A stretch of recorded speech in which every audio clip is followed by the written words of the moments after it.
Ilang taon ka na pong caretaker dito?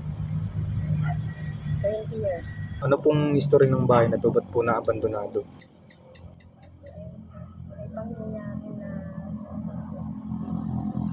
nag-away niya na ang katulong nila na ano dito na kinadinahan bakit sa taas. Tapos po, Tapos yun, hindi na nawala daw yun kung saan ito. yung mga nararamdaman niyo dito na Umiiyak habang anong ginagawa ng babae? Nakatayo lang. nakaupo siya sa hagdanan. May kabina. Yung kwarto na yun, di ba may kwarto na isa? Isutan sa papuntang swimming pool. Hindi na tinulugan ng mister ko kasi dati hiwalay kami ng mister ko ng tulog. Doon siya natutulog sa kwarto.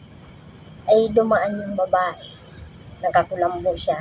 Nakahiga sa katre. Dumaan yung babae. Tinitigan niya lang. 15 days. Nagkasakit siya. Hindi siya makabuhat. Ginamot ko siya. Nakita niya ang babae. Mahaba ang buhok, puti ang lamig niya. Kita ba yung itsura niya? Hindi makita.